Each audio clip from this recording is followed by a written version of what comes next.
Are you looking for facts about England? Today, I'm going to tell you 30 facts about England that you won't believe are true. First, let's start the video. If you are new to our channel, then don't forget to subscribe.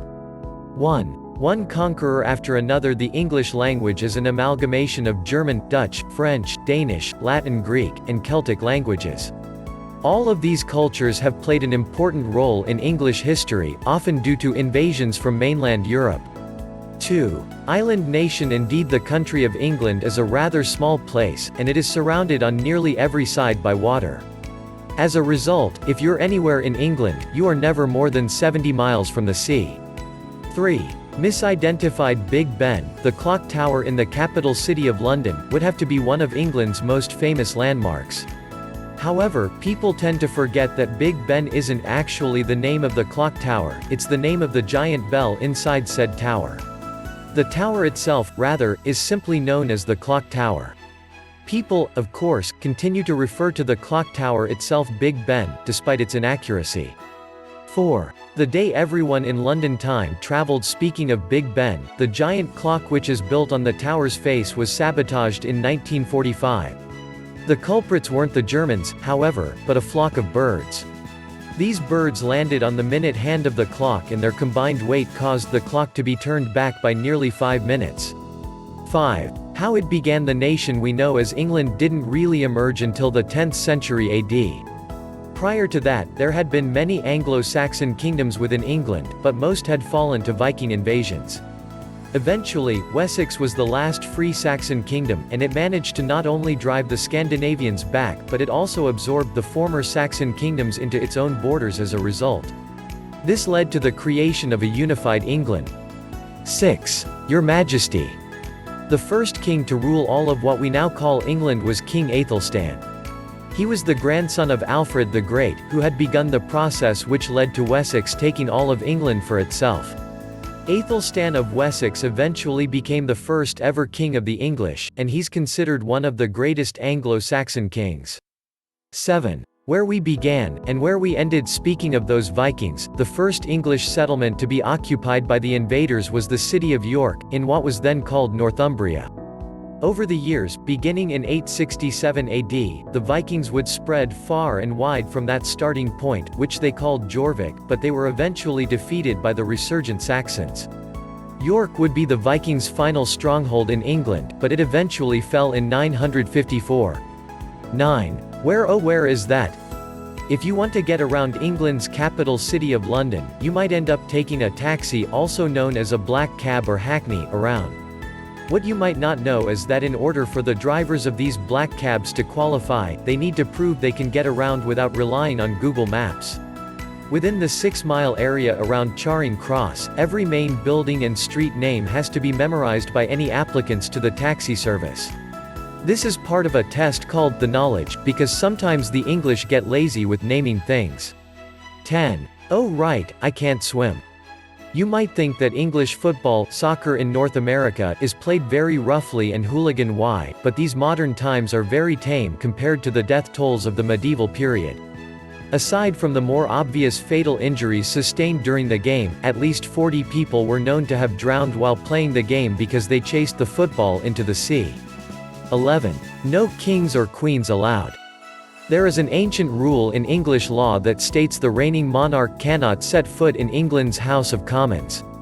It's been that way since 1642, when King Charles I interrupted English Parliament to forcibly arrest 5 MPs. Since then, only a monarch's representative, known to carry a black rod, can enter the House of Commons. The law still applies today. Queen Elizabeth II has never entered the House of Commons, even though nobody is sure what the punishment would be if she broke that rule. 12. Within the hour. Interestingly, England holds the record for fighting the shortest war in history. In 1896, they waged war on the Zanzibar Sultanate in Africa. It's unclear precisely how much time elapsed, but it was somewhere between 38 and 46 minutes before Zanzibar surrendered. 13. So it doesn't taste like chicken? An ancient rule of England is that you can't eat swan meat unless you're a member of the royal family. However, there is another elite group of people who are allowed to taste swan. Each year, on June 25, fellows of St. John's College of Cambridge are free to satisfy their curiosity. One such figure to taste swan was Stephen Fry, though he didn't have a high opinion of it, so maybe we're not missing much. 14. Boo. It turns out that the English language is even more strange than you initially thought. The Oxford English Dictionary famously contains a small number of ghost words. These words have no definition, but still manage to get into the dictionaries because of possible misprints or simply due to being overlooked. One example of these ghost words is momblishness.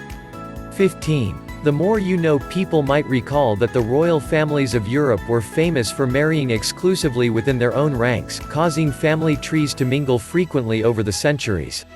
What you might not realize is that England's current queen, Elizabeth II, is very distantly related to Vlad the Impaler as a result of that. And yes, we mean the same Vlad who would inspire Irish author Bram Stoker to write his book Dracula. 16. Sacre Bleu. It might surprise you to know that because of the 1066 invasion of England by William the Conqueror, a nobleman from the Normandy in northern France, the official main language of England was actually French. For centuries, English kings such as Richard the Lionheart and Edward Longshanks spoke little English and spent much of their time in northern France. Henry IV, who took the throne more than 200 years after William the Conqueror, was the first king of England who actually spoke English fluently. 17. Wait, what? English history, as indeed the rest of European history, is rife with examples of poor or desperate women leaving babies on the doorsteps of the churches in their towns or cities because they couldn't take care of the child themselves. Naturally, the church or other charitable organizations would have trouble looking after all these foundlings, as they were called. An old solution to giving these infants a replacement to mother's milk was having them get goat's milk straight from the teat. 18. That's why we call them that? You might have thought we were joking about the idea of goats nursing babies, but it was a full system where the goats were fully trained for this specific task. Individual infants in the parishes would get goats assigned to them, and the goats would stand over the infants so they could suckle from them directly. For this reason, female goats are still called nanny goats to this day in the English language. 19. The mob rules. Before the term lynching, an older term existed which was named after an English town in the northeast of England by the Scottish border. As you can imagine, the history of the English border with Scotland involved many raids and attacks from both sides against the other. One particular town, called Jedburgh, Jedart, or Jethert, was a frequent participant in these border conflicts. Jedart justice was the term for a suspect being summarily hanged without a trial. 20. This wouldn't have happened with visa. 18th and 19th century England was well known for its debtors' prisons. These prisons were exclusively for people who owed money and couldn't pay it back. They did a lucrative business, even in the days before credit cards. Charles Dickens' father was actually one of the many people who spent time in a debtor's prison. Dickens himself would later write about these institutions, immortalizing them within literature. 21. Damn it, Javert. One crazy way that a person could end up in debtor's prison was not being able to pay for the privilege of being in a regular prison. During the medieval period, prisoners had to pay for every aspect of their imprisonment, whether it was the food they were given or even the manacles they wore. Anyone who couldn't pay those fees would be transferred to debtor's prison instead. As you can imagine, some of these people would be imprisoned for up to 40 years for what was initially a shockingly minor offense because of the debt they could never repay. 22. A lot of backscratching. Interestingly, a side business emerged out of people being kept in debtors' prisons. Predictably, some of the people in those prisons were priests. Since men of the cloth weren't defrocked for being in debt, they still held all their authority within the church. As a result, anyone hoping to get married in a hurry could go to a debtor's prison, find such an imprisoned priest, and have them marry you for cheap. 23. Thank you. Next. English law dictates that any bill which passes Parliament and the House of Lords must be signed off by the ruling monarch before the bill can become an act. The last time that a monarch of England ever refused to sign such a bill was in the early 18th century when Queen Anne refused to approve a bill regarding the legalization of Scottish militias during a time when the Scots were suspected of being untrustworthy. 24. When would those two ever meet? Most people will know that the national animal of England is the lion. However, people might be surprised to know that this lion helped influence the national animal of Scotland, which is the unicorn. According to Scottish mythology, the unicorn was the natural enemy of the lion, and it was deemed the most suitable choice to represent Scotland. 25. I call Dr. Dolittle to the stand. It's certainly a valid argument to state that medieval England was not a good place for animals and animal rights, but surprisingly, animals were treated equally in a rather bizarre way.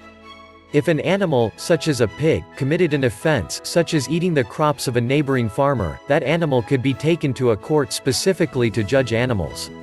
We sadly can't prove that a law office was ever established which specialized in defending these unfortunate beasts, but we hope that there was. 26. Take this. If you went to the English region known as the Cotswolds, there's a good chance that you'd eventually see a demonstration of a sport known as purring, hacking, or more straightforwardly, shin kicking. The idea of the sport was that two participants would kick each other in the shins until one of them admitted defeat. The game originated during the late 18th century and continues to be a popular sport in that region to this day. The most hilarious thing about this pastime is that it's actually been referred to as an English martial art. 27. Jog on. If an Englishman wants to swear at you without saying anything, one frequently used method is to gesture with two fingers showing the back of your hand, like a backward version of Winston Churchill's V for victory sign. We won't say what the gesture means because we can't type out the word here. 28. The Archer's Revenge. The aforementioned rude two-finger gesture has a famous origin which goes back all the way to the 100 Years' War. The story goes that during the 100 Years' War, English longbowmen were so despised by the French that any captured archers would immediately have their index and middle fingers cut off so that they could never again fire an arrow. As a result, those two fingers were then used by archers to taunt their enemies in battle, waving them to show that they still had those fingers and were using them to kill more Frenchmen. 29. You did what to my wife? As awesome as the above story sounds, however, this historical explanation for archery being used to create a rude gesture is utterly apocryphal. Despite the fact that there are depictions of archers making the sign on medieval tapestries, there are no written sources saying the French cut off archers' fingers. The actual origin of the gesture remains a matter of debate. Another prevalent theory is that the two fingers outstretched were meant to represent a cuckold's horns. This would mean that you'd be bragging to the recipient of your gesture that you're bedding his wife and making him a cuckold. This would certainly explain the four-letter word associated with that gesture. 30. Whoops. One of the most famous court cases in English law history began with the death of William Jennens, the richest miser in the land, in 1798. The elderly Jennens was incredibly wealthy, but when he was asked to sign his will, he'd forgotten his glasses at home. He ended up putting the task off for another day, but unfortunately, he died very soon after, leaving his fortune without a will to claim it. Thanks for watching. Like the video, share it with your friends. Also subscribe to our channel.